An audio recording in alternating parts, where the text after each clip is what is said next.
Welcome again to Velocity Entertainment. I'm your host, Kyle Leonard. Alongside Is he gonna do it again? the long hair, don't care, thug nasty, kicking ass and giving them class. I had to find it again. I knew you had it written down. The jab throwing, all knowing, dishing out crosses, taking no losses. Best. What color are your eyes? Blue. Shut the Oh, dude, I told you. No, they're not. They're super Best blue. baby blues in Sioux Falls. The best. Tanner House. Hello. How's it going today, buddy? Excellent. How's your week been? Good. Feeling great. Got a good lift in today. And then I came home and I said, hey, it's podcast time. Let's do this. Yeah, I've been excited about this like just about all day. I feel like usually we wait like till later at night. And tonight I was like, I'm not waiting. This needs to happen. Turn my gain up just a hair. Yeah, no, it's been a good week, but I've been excited to get back in because we've been doing, I don't know, decent publicity for the podcast. Yeah. It's just more Had like some feedback from quite a few people. Yeah. Taking ideas and stuff. So, here's the rundown. Each and every week, I scour the internet and rip the news away from it. And then I write it down here on our fancy little piece of paper. And I bring you that news. Anything I find interesting, fun in the world of TV, movies, sports, video games. And bring it to you in a nicely packaged little deal each and every weekday. Which way is down? There's down. Anyway, yeah. So I got a good amount of We got a pretty stuff full here. lineup today, I feel like. Yeah, it's gonna be a pretty good show. Last week we were like 50, 55 minutes, and I didn't have as many stories as I do today, so we spent a lot of time giving X-Men castings to UFC fighters. Worth it. Which only reminds me of the stupidest thing I've ever been texted in my life today. Some guy had the nerve to text me and be like, hey, you know who should be Professor Xavier? Elijah Wood. You're so lucky there's a microphone between us. I'm like, who in their right mind? Excellent. Oh, awful. That's a bad casting. I love Elijah Wood, And dude. he looks good with glasses on. I love Elijah Wood. Make no mistake about that. It's wrong role for the guy. Now, Bryan Cranston, on the other hand. Can't do it. Little Walter White in there. Looking at Wolverine and being like, you're worried that I'm going to be in danger? No, Wolverine, I am the danger. That was a pretty good impersonation. But nope, not doing it. All right, well. Anyway, that was my afternoon. Appalled and disgusted by my friend. Macaroni noises. And you know where it came from too is I was watching Lord of the Rings today, and I was like, man, first root beer of the day. First root beer of the day. There you go. Yes, sir. But I was watching and I was like, man, Elijah Wood is just good at everything he does. He'd be a good Professor X. I'm not lying. I'm not disagreeing with you that he's a fantastic actor, man. I just don't think that that's the right role. I looked up the shaved head. When he has shaved head, and that's what sold me. Shaved head Elijah Wood is my boo. I don't know, man. Macaroni noises. I feel like you're going to die on this hill, but I can't. I just can't go there with you. Nobody else agreed with me either. All the people I talked to about it, nobody agreed. And fuck you guys, I have no friends anymore. Anyway, let's get into some news, shall we? First up on the docket, last week I took my very own foot and shoved it in my mouth when I said that Disney would never put their heavy hitters on Disney Plus I without wasn't going gonna to say theaters anything to you first. about it, but when it came out, I giggled a little bit. I don't know. So, on September 4th, Mulan will be putting Mulan on. Mulan will be putting itself. Mm-hmm. Disney will be putting Mulan onto its streaming service, Disney Plus. The movie will be available to watch on top of the app monthly fee, in addition to a premium fee of $30. $30. In countries where Disney Plus isn't available, the movie will be released in select theaters, once again proving that I know nothing about corporate Disney. Now, will Black Widow go on to do the same thing? I think this kind of depends on how Mulan does on Disney Plus. If it crushes it... Also how things in the world are going at that time, too. It could be. I mean, some movie theaters are opening back up. It's slated for November. Yep. So we'll see how it looks then. Yep. But, I mean, that's only... And between now 3 and then, months away. there's a lot of things that are coming out between now and then, too. So True. we'll see how these theater things So work. overall, what do you think about having to pay an extra $30 on top of this? So like $38 or whatever, pretty much, to watch Mulan. It's not that it costs $30 that kind of bothers me. It's, well, I mean, I guess it doesn't bother me at all. But for $30, if you could do it like a UFC fight night. Have everybody come over to your house, pitch in $10, and it's like a pay-per-view night. You guys That's all watch exactly the argument that I was going to put. However, I don't think I'm having a viewing of Mulan. Well, that's the thing. I mean, just think about like you, Nicole, and Tyson. Yep. All you guys go to the movies. You get drinks, you get candy, you get popcorn. How much do you spend? $40 probably. $40, yeah, 40. So I mean, you're even saving a little bit. Or True. Spending about the same to watch it on your couch. Yeah. And that's, if you don't have, other parents come over and have like a watch party. I know it's kind of social distance time. You probably shouldn't be cramming everybody. Would you guys like to come over and watch Mulan for the easy price of $5 per head? There you go. Boom. I think it's a good idea. I hope it does well so that maybe more When it movies gets to will that time, come. we might have to try something and see how it goes. Yeah. Here at the house. I mean, yeah. I've said on this podcast, like in the past, like I'm so stoked for this. At first I was on the fence, but then they like did a second trailer with like that instrumental of Reflection. Yeah. Like in the trailer, and I got goosebumps, and I'm like, I'm all in now, baby. And I don't know how I've missed it, but I haven't seen any trailers for it yet. Really? I don't know how, I mean, I didn't go out of my way to look it up either, but I don't know how I've missed Live it. reaction video to Tanner watching the Mulan trailer coming up. Stay tuned. Yeah, it'll be exciting to see how it does because, I mean, honestly, if this COVID stuff kind of goes on even longer, which they're saying it could be a good route to go for, Black Widow, for example. I thought, to be honest, at some point I thought like one of those, online ticket sales like Fandango or something. I, in my head, thought they would come out with their own streaming for newly released movies, like a one-time watch, one price, package deal. Right. I thought somebody would come out and do something like that. But it's good that Disney's taking the initiative and they're, If you own the movie, if you own the streaming site, and you want to charge a little more for it, pretty much. I'm all in. I think it's a great idea. Speaking of direct-to-video on demand, Universal Pictures has struck an agreement with AMC movie theaters in relation to the duration of time in the movie theater. So normally when a movie hits the theater, it's there for 90 days-ish, 3 months or so, depending on the popularity of the movie. Well, this new deal would see them run for 17 days before hitting video on demand, for the moment being. Which is, now that I think about it, yeah. which is, I'm okay with that as well, because it gives people who want to go see it in the movie theaters a chance to go, if you want to brave the pandemic, And if you don't, to go and do so. And if you don't, days. then yeah, you just got to wait a week, 2 weeks, pretty much. 17 days of no internet for spoilers is all you gotta endure instead of 90. Well, and I mean, honestly, Universal's got what, Jurassic World right now is their biggest heavy hitter, pretty much. Fast and the Furious. Yep. So I will be furious if somebody spoils Jurassic World for me before it's over. I'm gonna be there opening night, regardless. I'll spoil it for you right now. Something sad happens. Something sad. Just like every movie. The dinosaur from the first one dies. There's The gonna be a T-Rex. dinosaur that makes you sad. Rexy. Oh man, Something's gonna make that you sad. T-Rex dies. I'm gonna be so upset, dude. The one from the very first. Ooh, I'm gonna cry. I cried when there's my prediction. Then. I cried when the Brachiosaurus was left on the island in the last one, dude. It's like that's the first dinosaur you saw ever in Jurassic Park. Mm-hmm. And then it was the last one you saw on the island before it exploded. I'm like, oh, it's poetic justice, but it also makes me want to cry. I didn't cry. I just blinked a lot. The sun was in my eyes. I happened to be cutting onions right when... I blinked fast enough to keep them back, which was a chore. Oh, boy. That's good stuff, my man.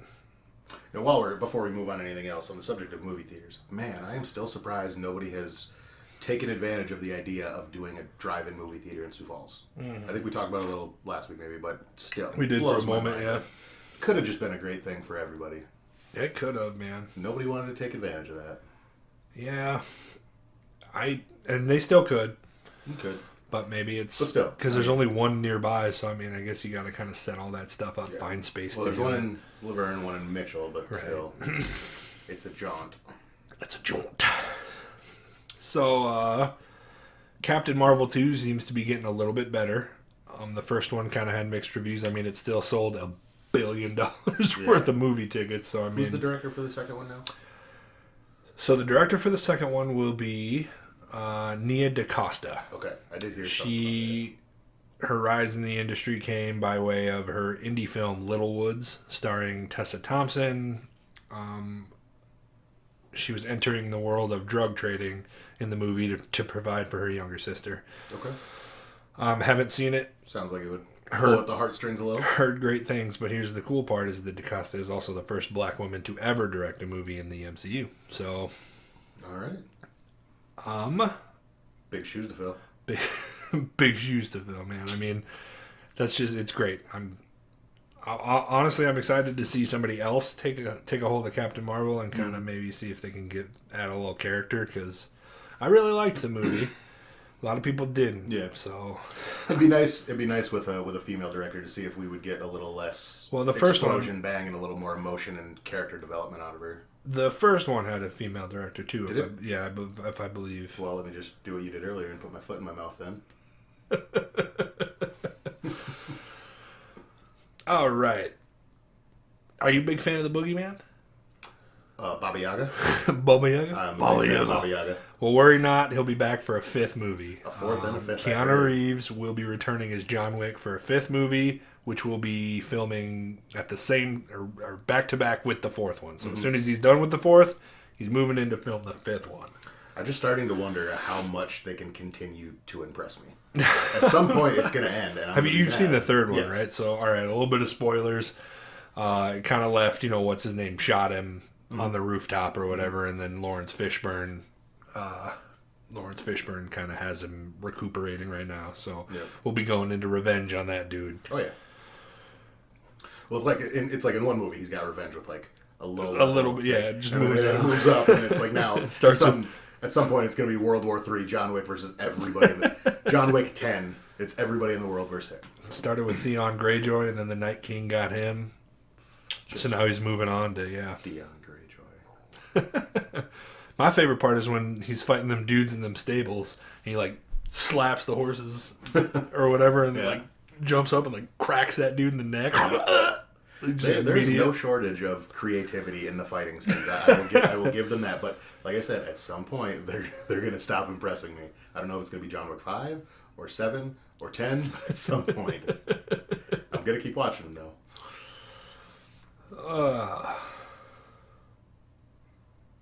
You ever watch MacGruber? Like with Will Forte, the MacGyver like knockoff comedy? No. Oh, it's so funny. Like I thought it was going to be so stupid, but I was like laughing It's a out loud. MacGyver knockoff though? It's kind of like that, but it's like a comedy. Like Will Forte is in it. We should probably watch it now. I was going to say my grandpa was a MacGyver guy, and I watched it, learned how to do It's so things funny, with dude. Like I thought it was going to be so stupid, and then like I found myself like paper clip, busting- and a rubber band. busting out loud, laughing. It was so funny. But anyway, believe it or not, it's getting its own TV show, so we definitely need to watch it now. Will Forte will reprise his role as MacGruber in 8 half-hour episodes on the Peacock streaming network. And due to the corona, it's a little unclear when production's going to start, but it has been confirmed. Good. So now we definitely need to watch MacGruber. Add it to the list. Add it to the list. Our list is getting long, man. You know what else is on the list? What? Tenet. Yeah, Segway. the movie that we talked about last week and I still know nothing about.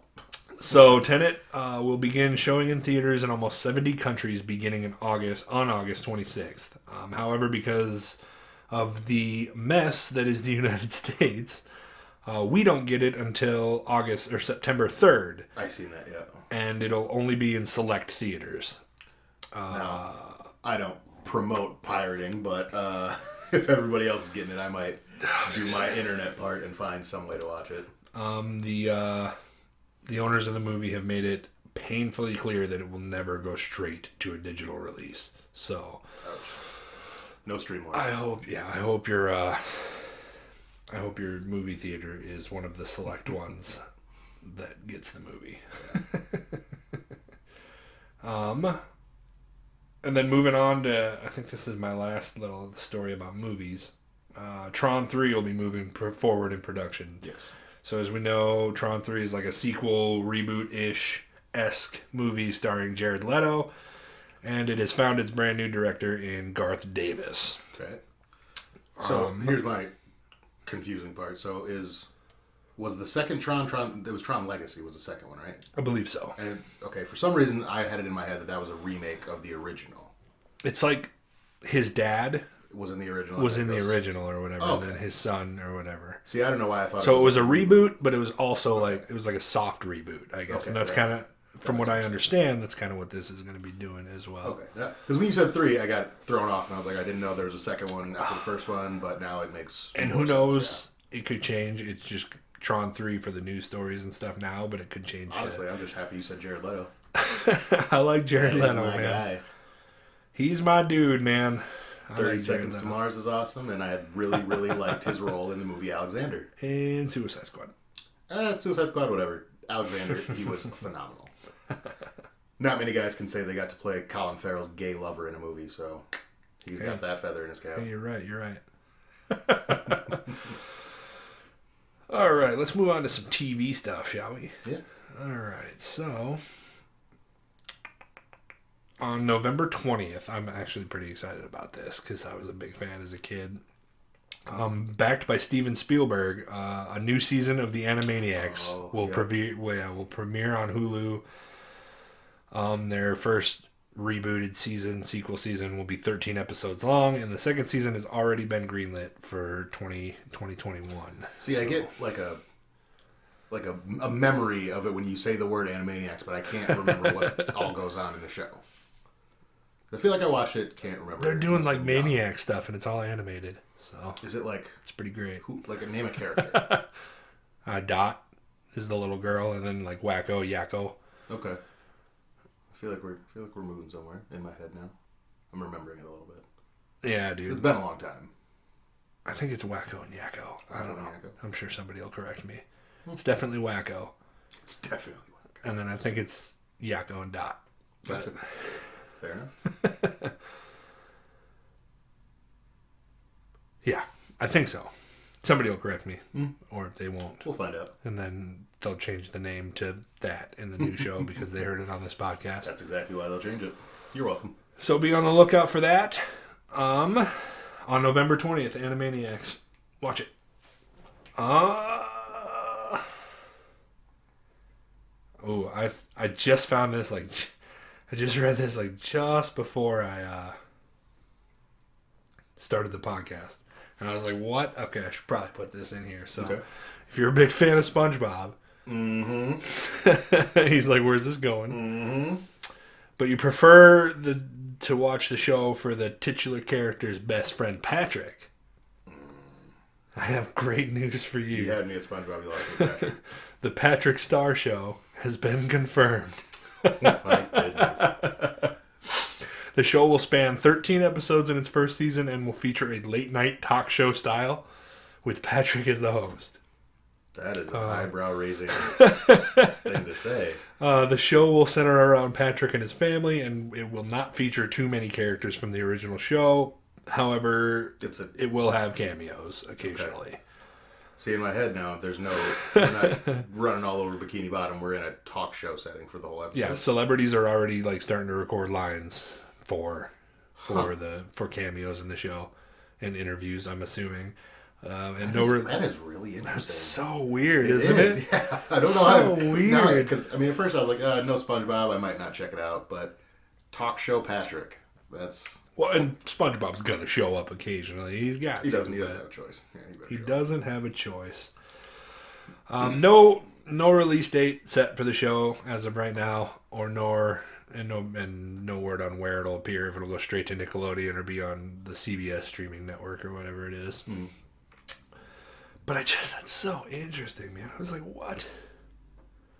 I'm still trying to process it. I'm not gonna lie. The more I think about it, I'm like, that's really interesting. I don't know, man. Oh, man. Moving right along here. So we have, like I said, watched the Umbrella Academy Season 2 now. We sat there and we binged for this all week. We sat there and we binged it. I've been waiting to talk about this.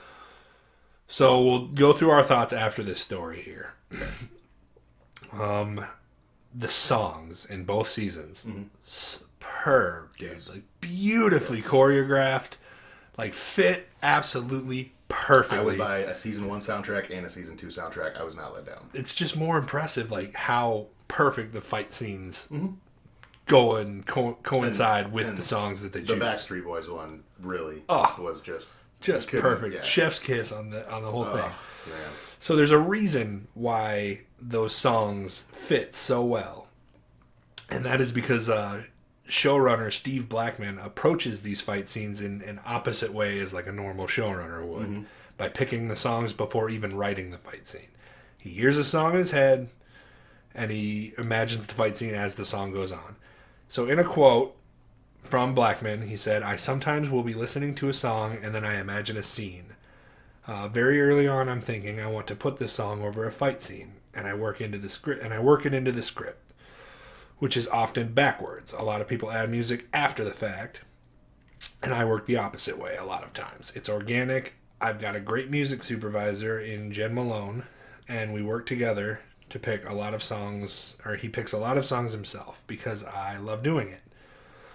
And very few will argue that the sequences lining up with the music is just absolutely amazing. The choreography, the song choices, the acting, whatever this guy's doing, let's just let him keep doing it. Give this guy a Nobel Prize. Because whatever he's doing, it's working.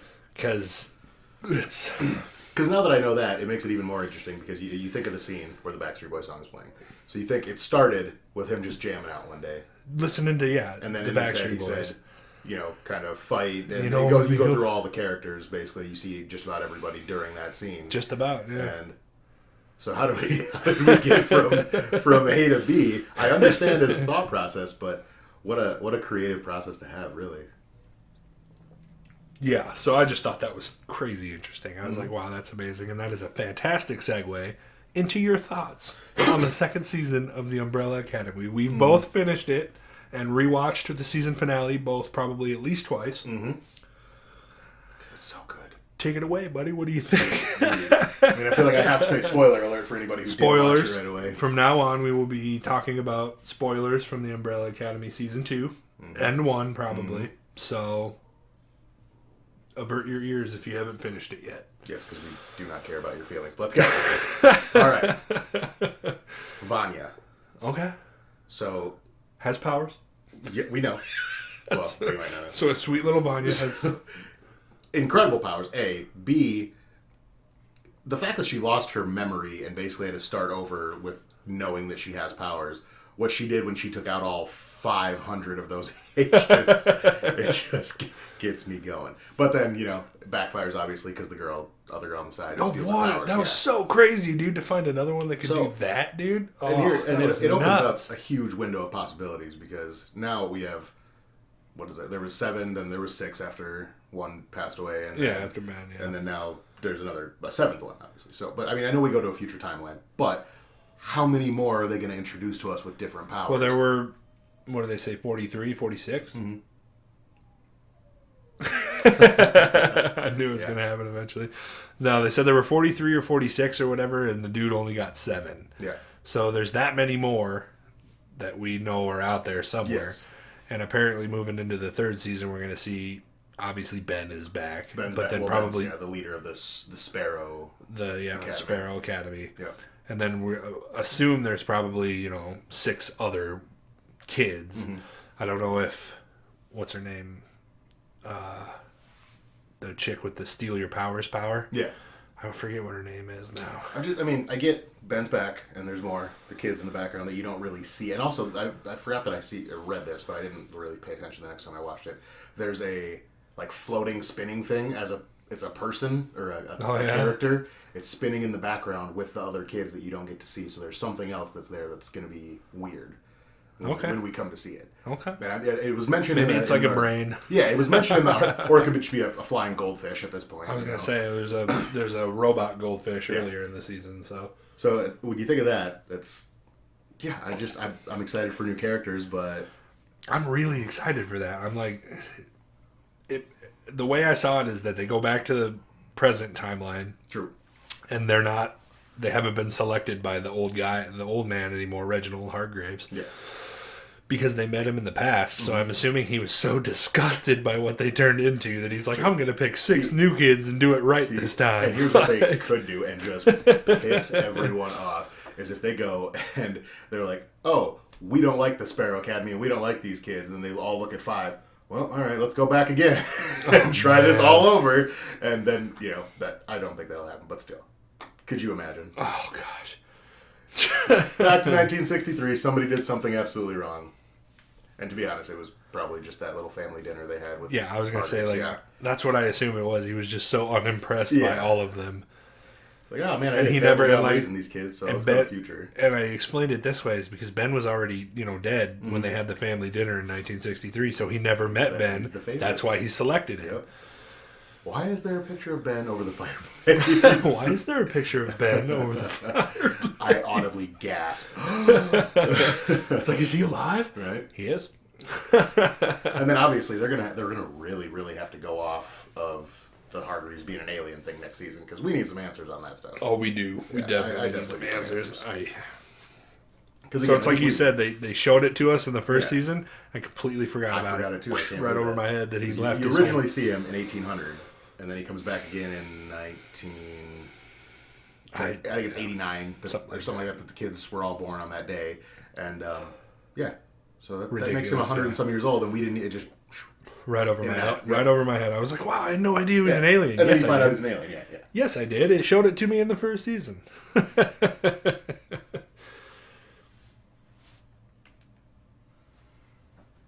for some reason I thought that Umbrella Academy segment was going to be so much longer, but really... I mean... It was just... It is what it is. It's like... Because there's a lot that, like...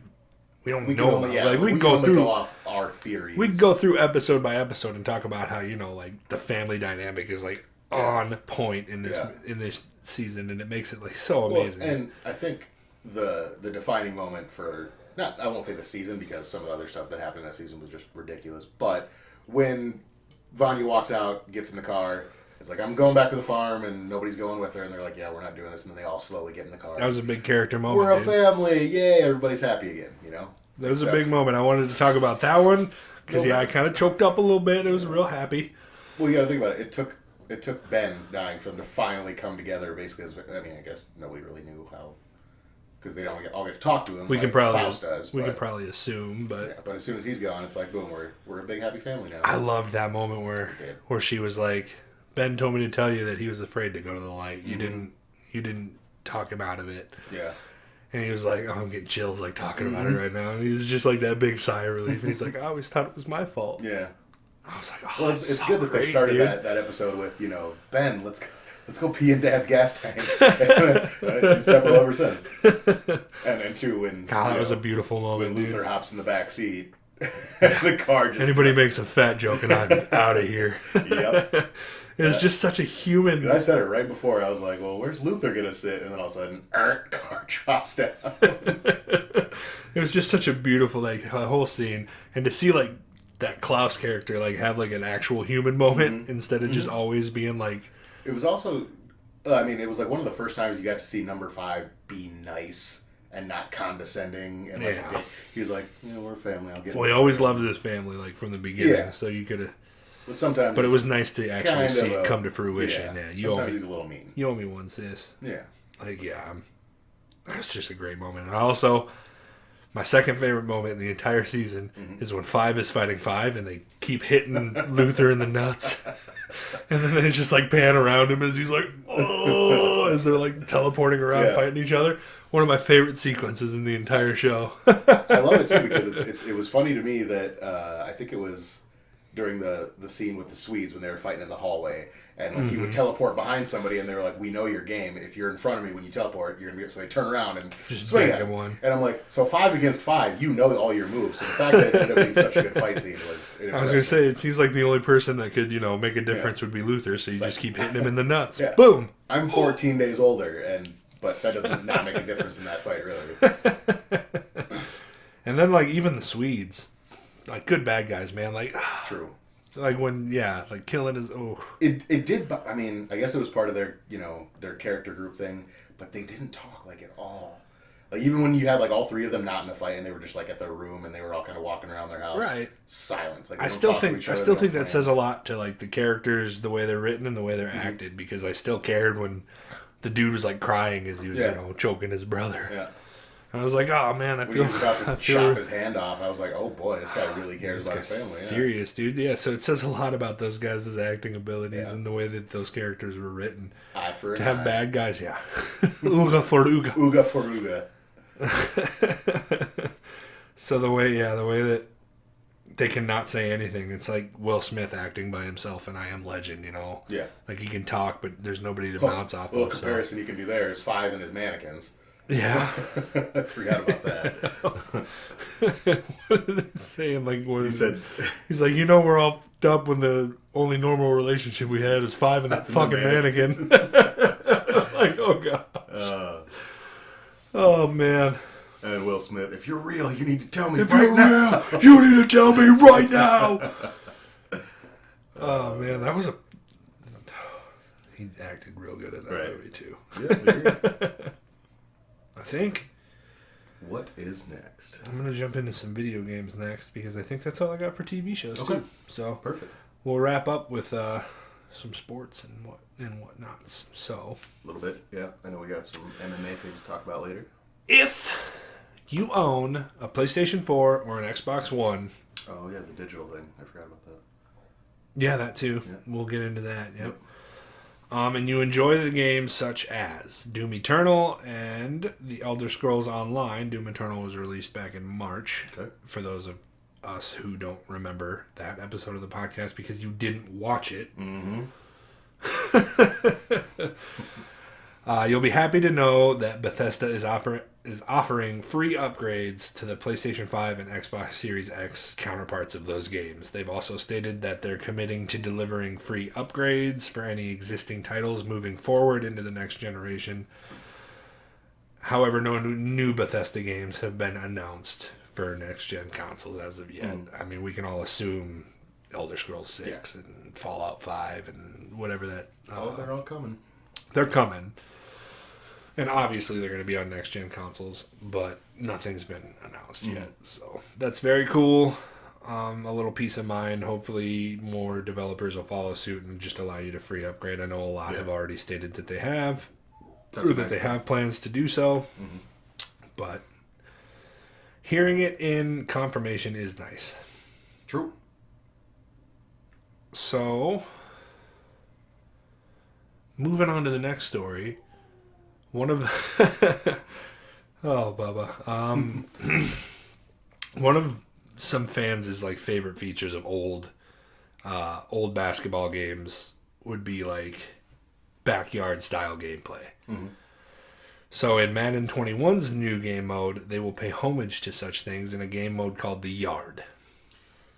Exciting. NFL Street was my thing. That's the thing. Yep. Yeah. It's like it'll feature fast-paced, small-sided gameplay, much like you found in games like NFL Street.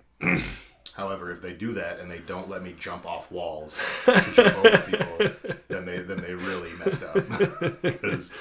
I'd be excited to see how they handle it. What kind of new stuff you can do in like the new generation of consoles. I want jumping off walls, and I want turning around and throwing the ball over your head throws that they used to have in that game. So that was pretty exciting, man.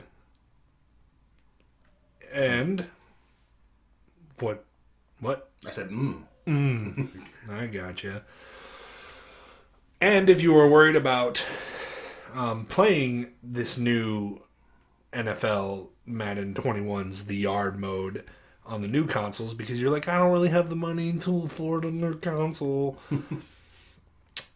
Surprising nobody, Microsoft has let a leak confirm the existence of their cheaper next-gen console. The Xbox Series S. Okay. Which we all kind of knew. For every Xbox One X, there's an Xbox One S, you know. Okay. I have one sitting right there. So it's like... Nice. I guess I didn't really think about that. It's just it doesn't run in... That one doesn't run in full or whatever. It's not quite 4K or something like that. Whatever makes it cheaper... But we all kind of figured that it would happen, you know, with the Series X and S, you know. Yeah. The leak came, by the way, of a controller bought on a resale site. The side of the box of the controller box confirms compatibility with both Xbox Series X and S. The rumor and leak has been confirmed to be correct. Nice.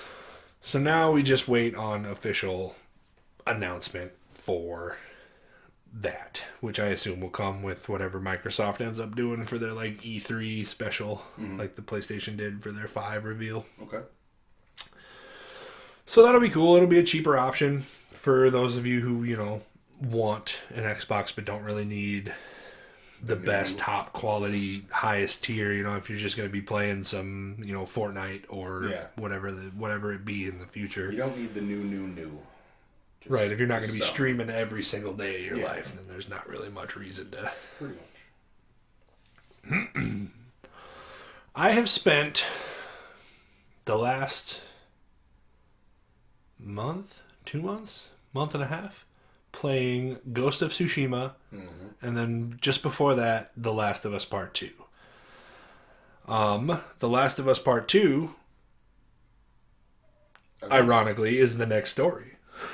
I've watched you play both of them a little bit, but not a whole lot. So Naughty Dog, this is spoiler free, they have added a difficulty mode to The Last of Us. The hyper difficult grounded mode, after launch, this mode will triple enemies' damage.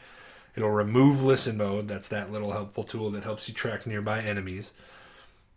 It'll remove the heads up display and offer next to no supplies strewn about the world. There's also fewer checkpoints, and but it's not really clear how similar grounded will be in the second one.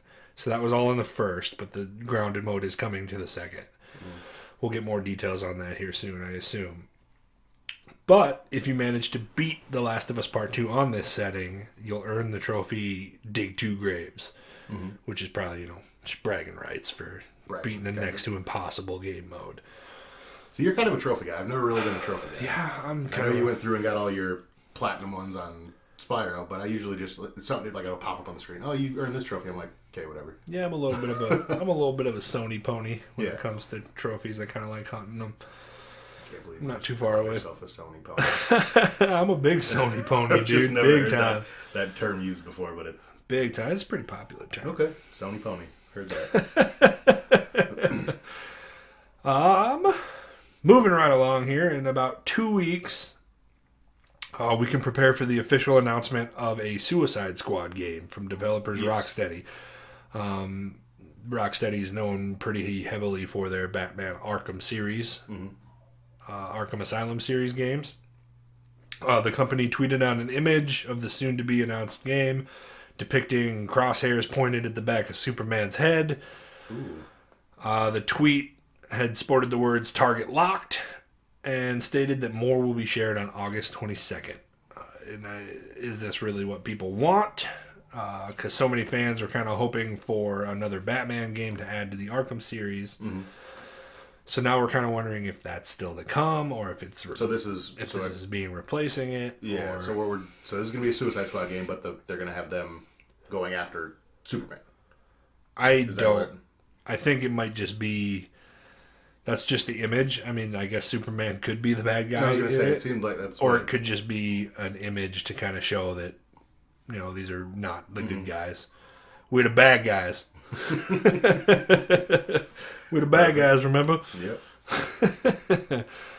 So, I think a lot of people are kind of disappointed. I don't think anybody was specifically wanting a Suicide Squad game, he'll be all right. Yeah. No dogs in the podcast room. No dogs in the podcast room. He can yip and whine from out there and bark. Yeah. Just stomp on the ground real good. That usually shuts him up. Anyway, I think a lot of fans have been kind of hoping for Batman, like a new Batman game. So I don't know if this is... Hopefully we'll get some gameplay and it'll be okay. But I don't think people really wanted this, in my opinion. I didn't... I guess, I don't know if you've heard, like, this was coming, but I didn't hear anything about a Suicide Squad game until, like, just recently. No, they just tweeted it, like, a few days ago. Yeah. So this wasn't something that people were like, oh, this is coming eventually, this is coming soon, we can't wait for this game. It just popped up and... Not that I know of. We knew Rocksteady was working on something and everybody just assumed it was a Batman game. We don't know if if this is what they were working on. Okay. Which has got people scared because they wanted a new Batman game. Yeah. So, anyway, we'll just have to wait and see. If you guys step away. Absolutely. You keep doing some new stuff, I will be right back. No, you're good, man. I got just the thing.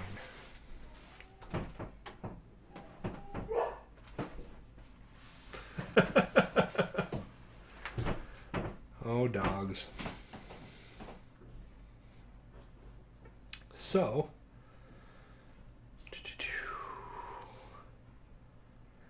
well, maybe I don't have anything to talk about now that he's gone. We'll just give him another minute, maybe take a little break here.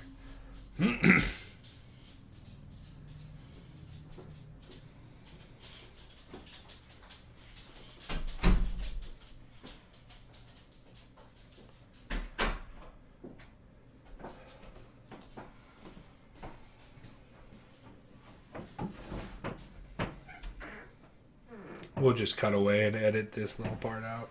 You want to kind of... I just don't want to close the door because I don't want to lock, but I don't want to push it open and knock this over either. So No, I know. You kind of try and fix that so that it's pointed at both of us again.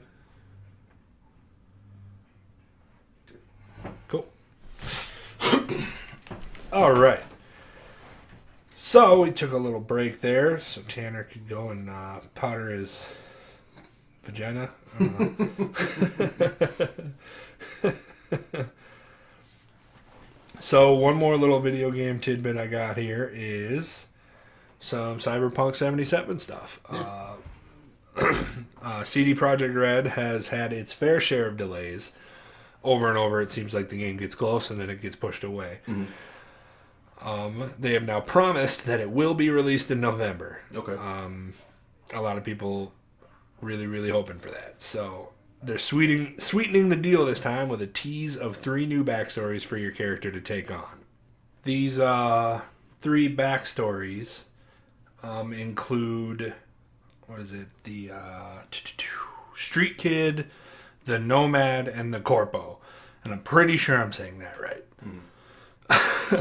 So this is the game, and this isn't something I've really looked up or talked or delve too much into. This is the game you told me that you have Keanu Reeves as a player in, or is he? Yeah, so it's like he's not a playable character in it, but he's like a guide. Oh. From what I understand, is like a hallucinogenic vision of Johnny Silverhands is his name. He's got metal arms. Okay. You told me, and I remember seeing like a picture of it, but it just I was like, oh, so John Wick's in this game because like he's got the hair. Pretty still. much, yeah. He's got the hair still, so I thought that's kind of what it was going to be. This is the one where you can adjust the size of your genitals, too. So you can make your chest bigger, you can make your nether regions bigger. Allegedly. So... do you think there's going to be any guys that go, just halfway on the chart, or do you think every dude is just going to go all the way to the top? All the way to the top. Take it all the way up. I feel like if you put that in the game, if you put, like, you can adjust your junk size in the game, then it has, like... The more you go up, the more detrimental it is to your character. Like, so, the bigger you make the wiener, the less your stamina stat is. The more charisma. Yeah, the more charisma you have. Yeah, because you're just more confident. But something else has got to go down as like a detriment to it. Yeah. Anyway, these three backstories. Like I said, Street Kid, Nomad, Corpo. The Street Kid is your classic, comes from nothing, raised in the hood. of Night City. He's born here, probably die here, chased by the cops, beaten down by the cops, mad, just doesn't want to take it anymore. I hate kids like that. The second backstory would be like a nomad, like a Mad Max kind of drifter, deserter, no family, outcast. Definitely has cool clothes though. Probably the coolest clothes. As soon as you said Mad Max, I'm like, I bet he's got some spikes coming out of his shoulders or something. And then there's that corpo, which is like probably the corporate. That's the one. Okay, that's the one I didn't understand. Like the 1%, tool, who's either gonna, rich kid. Yeah, steal everything or find religion, including control of, I guess the worldwide mega corporation in the game is called like Arasaka or something. Okay. So, yeah, it's like the largest distributor of Japanese merchandise in the West is how it's described. Okay. So yeah, you got a few options of which like backstory, which is really cool. I think you can kind of choose where your character comes from, and then you can also go into what he looks like. Yeah. Well, you got to think too. Different characters. You probably have a little bit of a different storyline too. I can't imagine that the street kid and the corpo kid are going to have the same beginnings to the stories. Right. Which adds to the replayability. I was going to say you play that thing 3 times through. No brainer. All right, on. Here we go. All right, so that kind of wraps up the movies, TV, and video games. Let's move into the last little bit of informations that I have here. Into the sports category. Here we go. So now you're talking my language. Yeah, last Friday we got a fight night with Derek Lewis and Chris Weidman as the co-main event and the main event. And Chris Weidman winning for the first time since 2017. Well, see, yeah, he's now 2 and 5 in his last 7 fights. Right. Because he did beat Kelvin Gastelum when Kelvin Gastelum came up to middleweight in 2017. Very, very heartbreaking losses, dude. Oh man, huge Weidman fan, and just to see him get repeatedly KO'd like that, that sucks, man. Hurt my spirit. Yeah, it's nice to see him go out now on a win. He says he's going to go on another title run, which I get. He won now, and he believes he can do it. He went back to middleweight. This was his first fight back at middleweight, right? And I hope he makes a title run, but we didn't. I don't feel like we saw championship caliber Chris Weidman, or that other guy was just that good. Maybe. And I think he was good, and I think he gave Chris some problems here and there, but I don't know if we're seeing championship form Chris Weidman. Right. Yeah, I'm not sure. And then how about Derek Lewis setting that record for the most UFC knockouts now? How about Derek Lewis? I gotta take a shit, Mom. Do you think he plans it? Every interview, it's something, dude. He always has to. You think he has to. It's got to be something. But that one was good because he did a little smirk. I gotta take a shit. He did a little smirk afterwards, and I'm like, you knew you were gonna say that. And he goes, "What? Oh, am I on? Yeah, you planned that, dude." Yeah, whatever. He's a big, powerful dude, man. It doesn't surprise me that he broke that record. I honestly thought Alexei Oleinik was gonna get him with that neck crank, dude. And he said he couldn't breathe. Yeah, he couldn't breathe. So, and the only reason he didn't, because his kids were watching. And they didn't say it a whole lot during the fight because I don't think the commentators know a whole lot of judo. But it's called Keisagatame, and it's a judo move, and Keisagatame translates to scarf hold. So when you're around somebody's neck and you grab your leg like that, you're the scarf. So it puts a lot of pressure on the neck. It's not like a choke, but when you bend somebody's neck forward so far, it becomes really painful. And I thought he was going to tap, dude. He said it himself, man. He couldn't tap because his kids were watching and they were going to make fun of him if he did. I'd make fun of him. And then I also read that Chris Weidman's son was like kept picking on him because he's like, "Dad, you haven't won a fight since 2017." He's like, "All right." Well, he in the interview during Media Week, Chris Weidman goes, "Honestly, dude, I just need to win a fight. You guys keep asking about the future. I just want to win one." he was not happy with himself in the last one, so I'm glad he got it. And I'm also glad Derek Lewis won because the one fight that we haven't really seen, when DC was the champ, he kind of just wrestled everybody, did what he wanted. But now that Miocic's back, if Miocic wins again, or if DC wins and retires, I'd like to see Miocic and Derek Lewis. Yeah. That's two big boys. Two big boys. I think that'd be a good fight. Let's stay in the realm of UFC here. Dana White hired the former UFC champion George St. Pierre. hired him to be the French commentator for the UFC. Now, a lot of people think this might be one of the steps along the road to your boy coming back for a super fight. And we all know Khabib wants to go out on 30-0, and we know who he wants his 30th fight to be. And the thing too is, I think he's always had good relations with the UFC, even when he's not part of the UFC. I feel like ever since he left, they've just been kind of doing the GSP, like every top knockouts, top fighters, every like list they release with fighters and Hall of Famers, he's in there, so he's got a good relationship with him.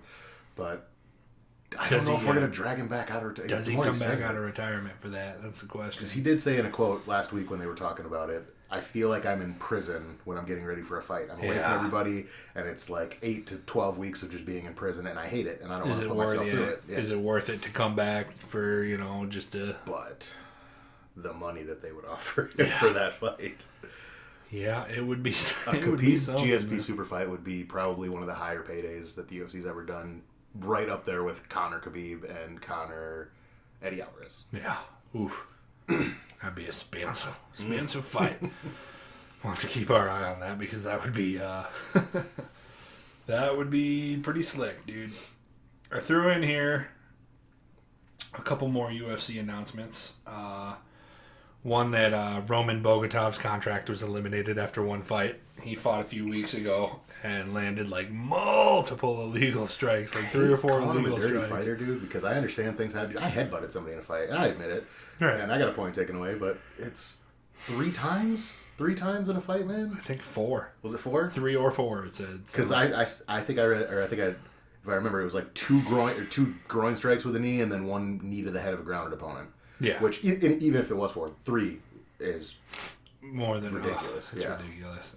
But just to have one fight in the UFC and then immediately you're gone. Like, look, man, we made it to the UFC, and then gone. Bye. Ridiculous. I mean, he'll get picked up, but yeah. Here's the thing, man. Like, you got to be professional about this, dude. Like, if you knee somebody in the head just the right way, that could be the end of their life. While they're on the ground defenseless and their head has nowhere to go. But like, I don't want anybody less than professional and aware that this dude's knees are on the ground. Maybe I shouldn't drive mine into his temple. Was it LFA or UFC that we were watching a couple weeks back when that dude threw that giant knee at that guy's head while he was just blatantly on the ground? Like, yeah, he like sprinted across the... Oh, dude, he had so much time to not throw that knee. Dude, I think that was LFA. Ouch. Big ouch. But, man, that was nasty. Like, sprinted from across the ring and boom, just laid into him. See, here's the opposite side of that, though. What if this guy, he just got signed to the UFC, he's obviously a top talent in the world. What if he signs Bellator, climbs straight up the ladder, becomes Bellator champ? Does he come back to the UFC? Maybe after he learns how to not knee somebody. The UFC realizes, oh man, we missed out on a star here. This kid's the next Conor McGregor after he learns to not throw knees at people that are down. And the UFC just shoots himself in the foot by letting him go. I guess I've heard of crazier things, but I don't see it. I would like to know the talk Dana had with him after the fight. I bet he went back to that locker room. I like the talk the ref was having with him during the fight. What are you doing? What are you doing? Stand up. No, leave him alone. Go over there. Go get your translator. Yeah. It was just on the same subject there. Man, that ref that pulled that dude back to make him shake hands with the guy this week.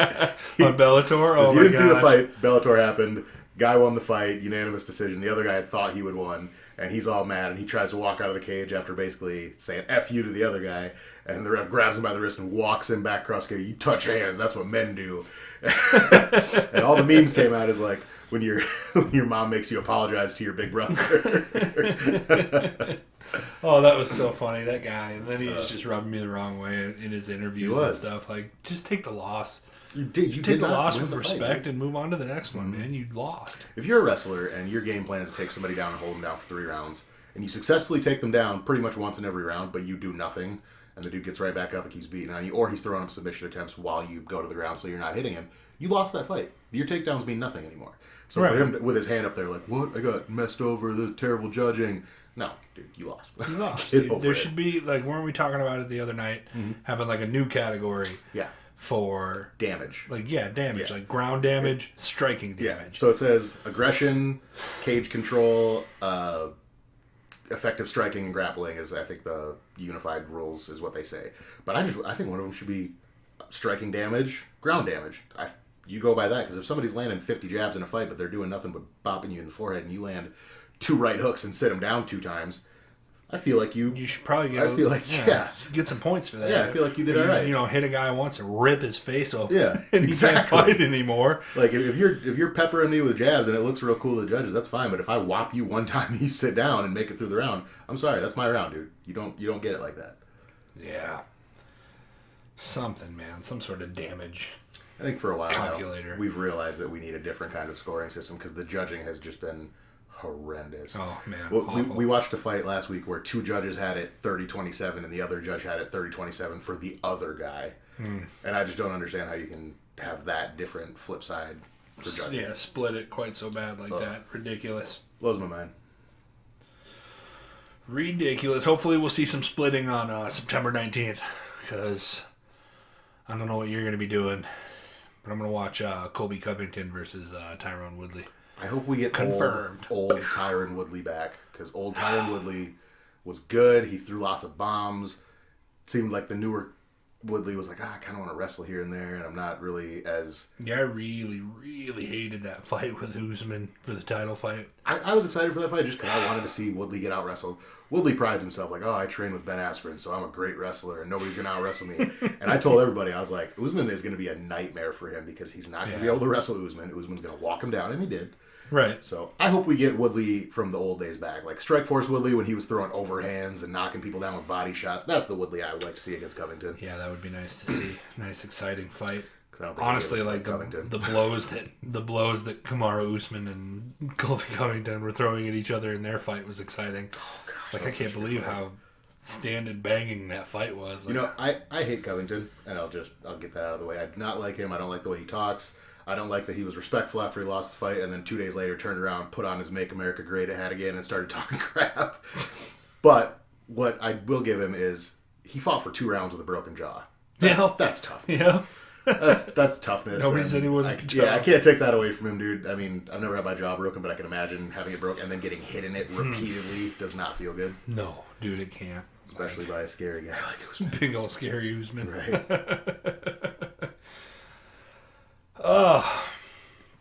So you were... Where am I at? You were wanting to talk about... You mentioned earlier how Dwayne Johnson, The Rock, had bought the XFL. Oh, XFL, yep.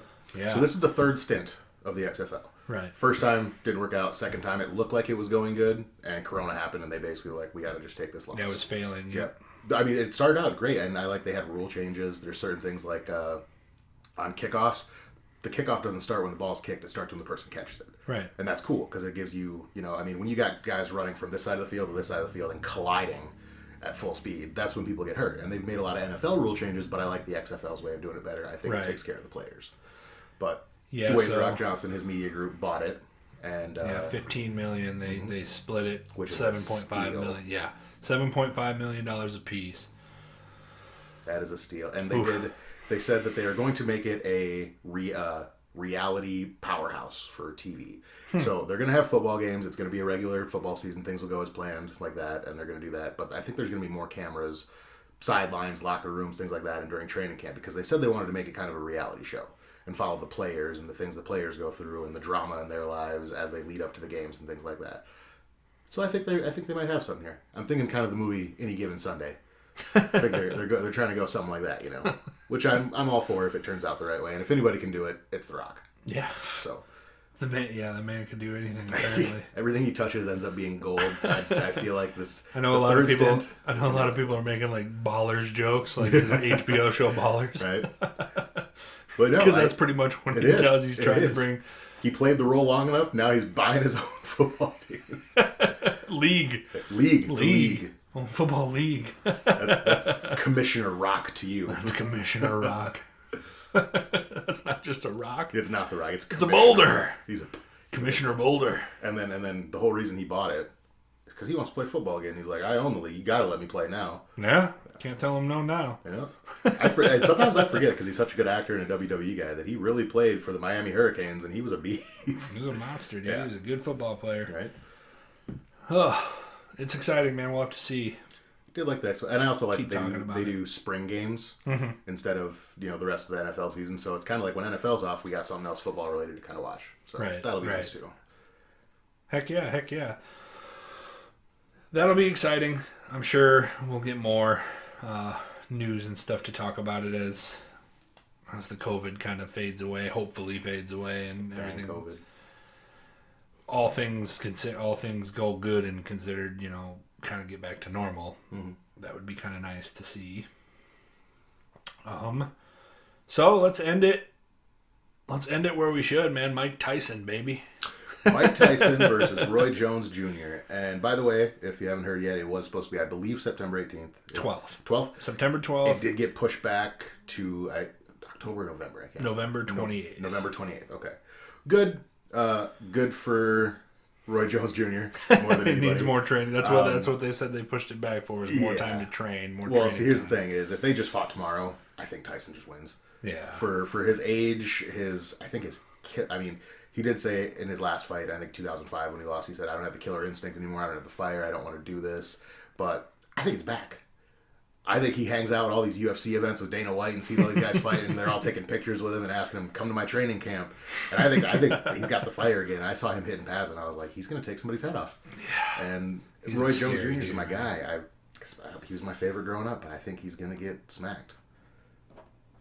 And what's even worse is they came out and said, "Oh, just so you know, we gave them provisional licenses for an exhibition. There's not going to be any knockouts. These guys are just having a glorified sparring session." Psych. You think that's what you signed them up for and paid them for, and if you think they're going to spar light, you are absolutely wrong. Yeah.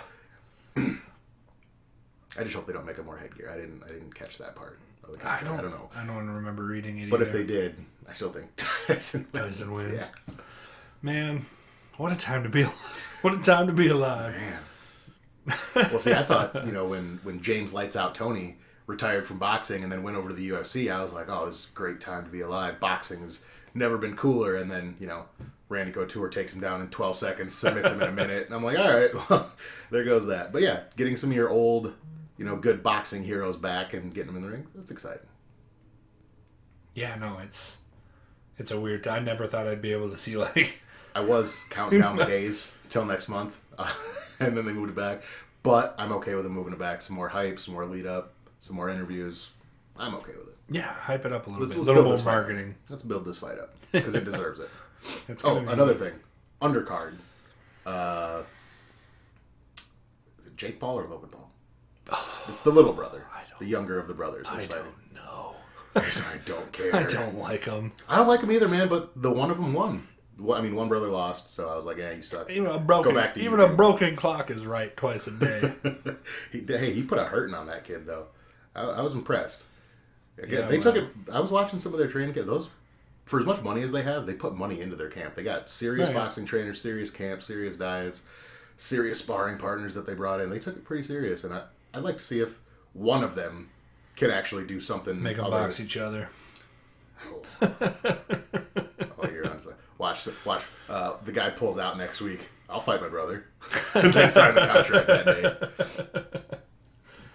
Yeah, you don't have to hold back. No. You used to fight your brother. Yep, nobody's calling mom this time. You can, but it ain't gonna stop me. Oh, that's funny. Yeah, it's just we got a lot of good stuff to look forward to coming up here within the next few weeks. Next week we have the pay-per-view event. Yes. That is Daniel Cormier versus Stipe Miocic. Three. Trace. And we are going to do our best to try and do like a live stream watch along. Mm-hmm. Me and my boy here.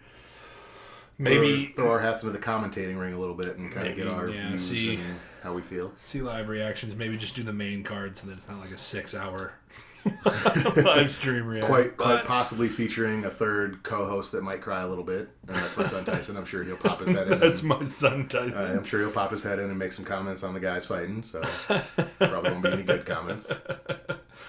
Fair enough. So yeah, if you guys want to stay tuned, and we'll give you updates on when and if that's going to happen.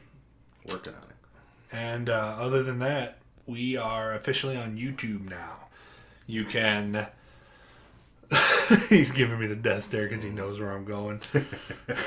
You can hop on youtube.com and go to Velocity Entertainment, subscribe, like, and you can watch last week's podcast video. I'll apologize now for any hiccups that might be in there. I'm just still kind of learning how to edit videos and stuff. So if the audio's off by a hair, I think I did okay, but I apologize for that. There will not be a video for tonight's podcast. I apologize. Because we had a bit of a little interruption earlier with a canine broke into the house and knocked the camera over. I won't say he's my canine, but something happened.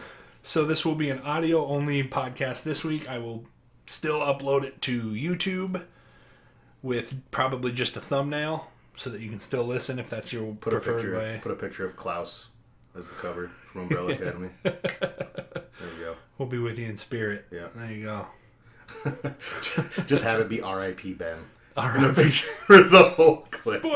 Spoiler, right? Oh, that's funny. Oh, gosh. So anyway, yes, this will be on YouTube at Velocity Entertainment. Please like and subscribe. You can also find us on Spotify, on Apple Podcasts, and the most preferred place you can go to support would be patreon.com/Velocity Entertainment. You can go to there, or go to there. Mm-hmm. You can go there and sign up for one of 3 tiers of benefits, I believe. Each one gives you something cool. You can ask questions on the podcast and we'll feature them live. Not live, but on the show. You can give us topics to talk about in the 3rd segment, or you can even get put in a drawing to win special prizes. So again, that's just Velocity Entertainment on Patreon. It'll be patreon.com/Velocity Entertainment. And like I said, on Facebook, Spotify, YouTube, you can pretty much find us anywhere you can find podcasts now. We definitely appreciate the support. Keep on listening. We'll be back next week with more incredibly ridiculous fan castings like Elijah Woods as Professor Xavier. We'll have to try to do something like that more often, because I'm not gonna lie, I kind of like doing the casting and then throwing the UFC casting in there second. Right, like a little game at the end or something. It's nice. It's not bad. When me and Jesse did the podcast, we used to do 20 questions at the end. Oh, there you go. Like I'd pick a movie or a video game, and then he'd try and guess what it was. Very nice. Throw something like that in there. Can't wait. But yeah, again, just check us out on Facebook at Velocity Entertainment, patreon.com/Velocity Entertainment. Once again, I'm your host, Kyle Leonard. Co-host Tanner Ells. Thanks for listening, guys. Have a good week and stay classy. Yeah, stay classy.